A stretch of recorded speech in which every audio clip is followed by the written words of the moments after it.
On February 24, 2022, Russian forces invaded Ukraine from all sides. Russian President Vladimir Putin has made it clear to the world that if anyone tries to get in the middle of this issue, it will end badly. Russian helicopters and fighter jets were also seen flying low over several Ukrainian cities and firing rockets at several locations, with Putin's main target being the Ukrainian capital Kyiv. In this unexpected attack, where hundreds of people lost their lives, millions of Ukrainians were forced to leave their homes. To save their lives, many people hid in basements and some thought it better to take shelter in metro stations. Suddenly, every corner of Ukraine echoed with explosions and emergency sirens. Europe was witnessing war of this level for the first time since World War II. The map of Europe, which was being made by the political nexus for the past 70 years, was now wanted to be made by Vladimir Putin again on his own account, and that too on the basis of power. But why? What is the danger of such a small Ukraine to Russia, which is spread over an area 27 times larger than Russia? Welcome back to Fact Hub videos. For viewers to understand this matter well and in simple words, it is very important to understand some events that happened in the past. Until about 100 years ago,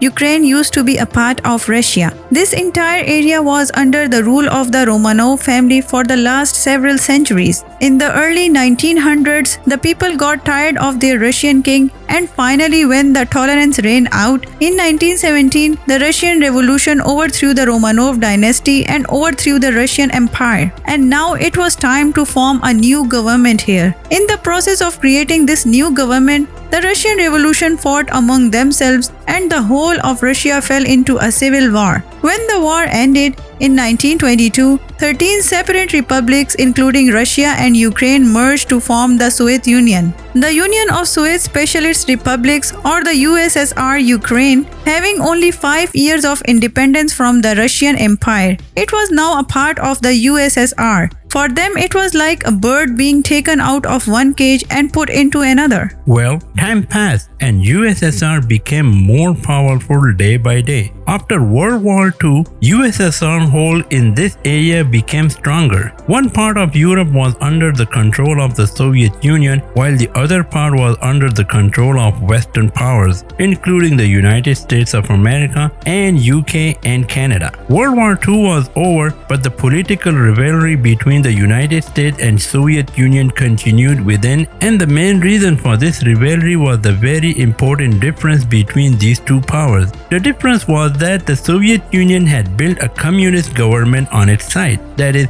no matter how much business or trade there is in the country, it will not be given in the hands of a single person. Rather, each person will be given a share according to his needs. While the capitalist system was running in the countries that supported the United States, in which any private individual or company could generate as much profit as they wanted by doing their business. Now the problem was that America wanted their system to be implemented all over the world, while the Soviet Union wanted to have the communism all over the world. Due to this difference, the Cold War started between these two powers. Weapons and force were not used in this war, but internally, the Soviet Union and the American powers continued to attack each other politically. The matter escalated so much that both the powers had to strengthen their military alliance. In 1949, countries supporting the US formed the North Atlantic Treaty Organization, or NATO, in which it was found that if any country included in NATO is attacked, all other NATO countries will support it together.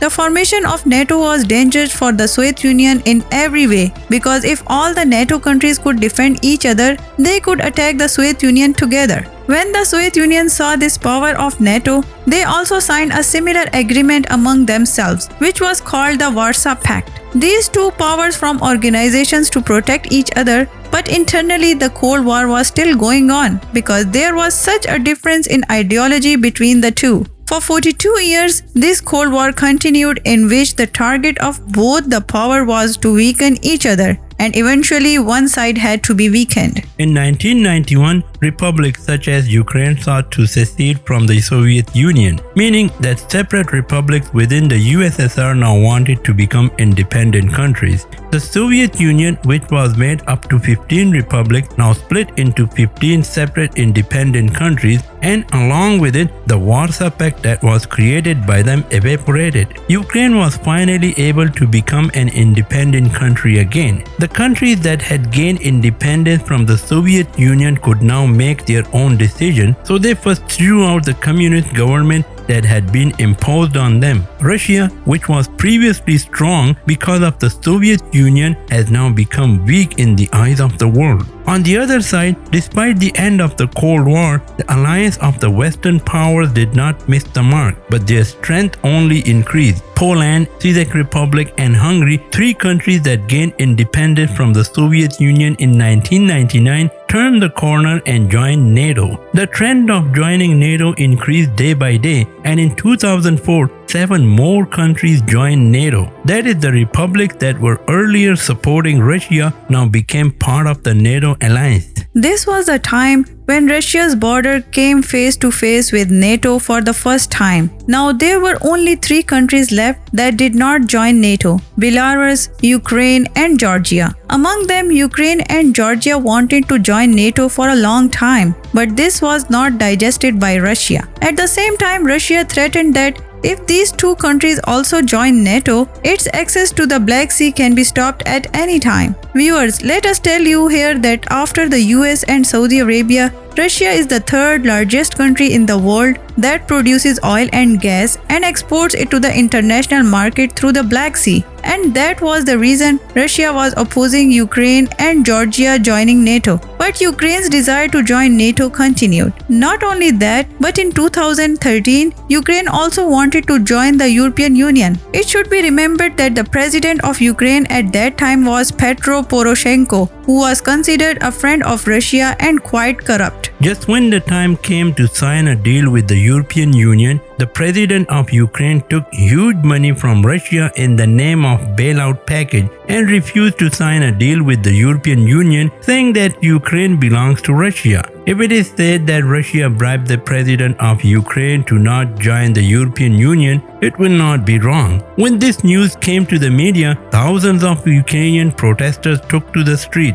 They came out and their demand was to make Ukraine a part of the European Union. Seeing that protesters became more serious and matter went to such an extent that the Ukrainian president had to leave his post and flee to Russia. Where the president's departure was a victory for the protesters, Putin was accepting it as his own defeat. So now Putin started using force. First, the Russian army captured the Ukrainian-controlled peninsula stretching into the Black Sea, followed by the separatist-backed separatist occupation of Donetsk and Luhansk, 2 Ukraine regions bordering Russia. Russia helped the separatist group well. They demanded to separate these 2 areas from Ukraine. For 8 years, there was a lot of bloodshed in these 2 areas, in which more than 14,000 people lost their lives, while 2 million Ukrainians were forced to leave these areas. Hope you will like and share this Fact Hub video. That's it for today. Bye for now.